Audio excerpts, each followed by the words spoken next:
Hello बच्चों, आज हम पढ़ेंगे topic polynomial. Polynomials in one variable and polynomials in two or more variables. Polynomials क्या होता है? पॉलिनोमियल्स इस फॉर्म में होता है, जैसे अगर आपको कहीं पर ऐसा एक्सप्रेशन देखने को मिले ax³ plus bx² plus cx plus d, जैसे 4x³ plus 5x² plus 6x plus 7। अब इसमें जो ये a b c d है, इसकी जगह कांस्टेंट है 4 5 6 एंड 7 और x की अलग अलग पावर्स लगी हुई हैं। जैसे एक टर्म में x³ है, एक में x² है, एक में x है और एक में कुछ नहीं है। तो इस तरह का जो भी एक्सप्रेशन होता है उसको पॉलिनोमियल कहते हैं। अब ये इसमें हम लोग डिग्री निकालते हैं, तो जिस वेरिएबल की जो एक वेरिएबल है, जैसे ये कौन सा वेरिएबल है, इसमें सिर्फ एक ही वेरिएबल आपको दिख रहा है x। चारों टर्म्स में इसमें तो नहीं है, 3 टर्म्स में x वेरिएबल है, सिर्फ एक ही वेरिएबल है, तो इसको हम बोलेंगे पॉलिनोमियल्स इन वन वेरिएबल। अब इसमें उसकी जो हाईएस्ट डिग्री होगी, किस सब में आपको चेक करना है, जो हाईएस्ट डिग्री होगी वो इस पॉलिनोमियल की डिग्री होगी।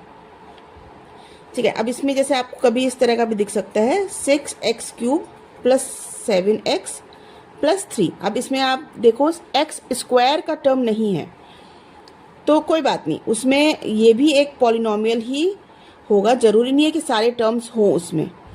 ठीक है, तो ये इसकी डिग्री भी 3 ही मानी जाएगी। अब दूसरा आता है पॉलिनोमियल इन 2 और मोर वेरिएबल। इसमें आपको 2 या 2 से ज़्यादा वेरिएबल दिखेंगे, जैसे x² plus y² plus 3xy। इसमें आपको 2 वेरिएबल दिख रहे हैं, एक है x और एक है y। तो इसको हम लोग कहते हैं पॉलिनोमियल्स इन 2 और मोर वेरिएबल्स।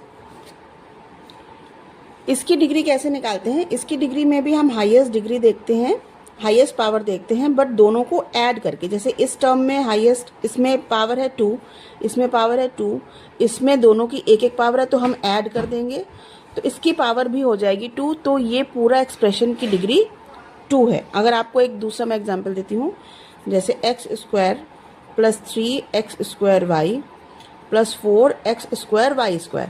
अब इस टर्म में डिग्री है 2, इस टर्म में डिग्री है 3 और इस टर्म में है ये इसकी 2 और इसकी 2, तो 4। तो इस एक्सप्रेशन की डिग्री हो जाएगी 4। ठीक है, डिग्री इस तरह से निकालते हैं।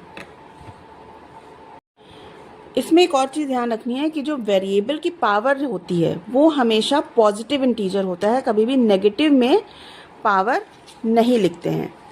जैसे आपको कभी अगर इस टाइप का एक्सप्रेशन दिखे x² plus y⁻² plus xy, तो ये पॉलिनोमियल नहीं होगा, क्योंकि इसमें एक टर्म में जो पावर है वो नेगेटिव में आ गई है, माइनस में आ गई है, तो ये पॉलिनोमियल नहीं होगा। क्योंकि क्वेश्चन में इस तरह के सम्स भी आते हैं कि आपको चेक करना होगा कि ये पॉलिनोमियल है या नहीं।